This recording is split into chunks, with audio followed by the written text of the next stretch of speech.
I just watched a video by Ice Cream Fitness. He made a video about Hardgainers. The title of the video pretty much sums up the whole video. The title of the video is Hardgainer is a myth created by the supplement industry to sell you products. Well, I don't disagree and I don't agree. Let me tell you why. And later, second half of this video, I'm going to tie this concept, almost exact same concept, to the psychiatry industry, to the mental fitness industry, or the medical / psychiatry industry. Anyway, so well, first of all, he goes on to say that hard gainers don't exist, but he admits that there are people who undereat and people who have bad genetics. I think that's why he admitted. I mean, there's not a myth. I mean, some people have worse genetics than others, and for me, it's all a language game. It is true that supplement companies reinforce this word hardgainers and sort of create their own definition, right? Maybe, right? They create a little box for you to sort of lock yourself into, so you buy their products because you think that by being in this box, the only way to get out of this box is buying their products, right? So, but what I want to say is that if you admit to the fact that there are people who have harder time gaining muscle than people who are average genetics, right? To me, this whole thing about being a hard gainer it's a continuum, right? I mean, the word hard gainer is one word.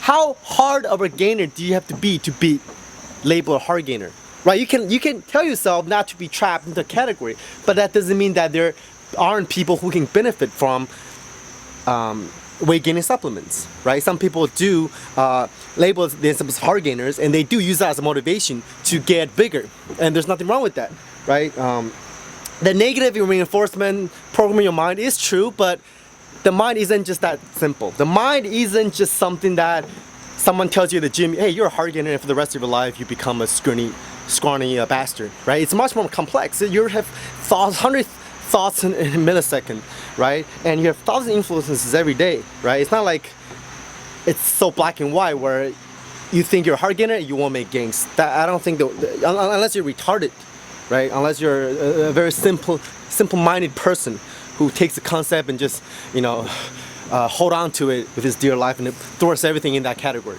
to try to justify it. I don't think most people are that stupid. But I'm just saying that there is truth to program your brain with a bad mindset and then coming out with nothing but negativity and false results. Of course there is, but I want to say that it works on both ways. I mean, I used to look at myself as not being able to gain a lot of muscle that fast. I used to look at myself as Asian who can't jump that high, which is true. If you look at black people, it's just statistically they can jump higher. And instead I use that as a motivation to be angry, to be like, fuck this shit, fuck this genetic shit, fuck that I'm white. I'm gonna jump 40 inches. And I jump higher than a lot of black people that I used to admire. Okay, so it's not like negative programming is all that bad. I mean, you see this, I'm playing the language game again. Don't even use the word negative programming, right? Because it might be positive at the end, right? Overly positive reinforcement can be just as dangerous, just as bad as complete negative reinforcement, right? When you're so quote unquote positive thinking is way off of what reality entails or what reality actually is, right? So the same thing with the hard gainer thing. If you have a harder time gaining muscle than the average person, you can label yourself as a hard gainer, and you can use that as motivation to eat better, to eat more, even buy freaking supplements, right? I mean, what is the weight gainer supplement? Just freaking 2 scoops more calories than regular protein shakes, or So you can use that and to gain weight. There's nothing wrong with that. Psychiatry is the same thing. A lot of people criticize psychiatry for the pharmaceutical industry of selling drugs and creating modern diseases or modern disorders, especially mental disorders.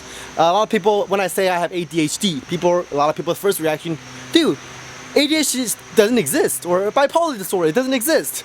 Well, let me say this. I think emotions or a mental state is just like the physical state of being a hard gainer or being, having a BBC genetics. How good of a genetics do you have to be labeled as a BBC genetics? How sad do you have to be labeled as depressed? How How much do you have to like men to be able to be labeled as homosexual?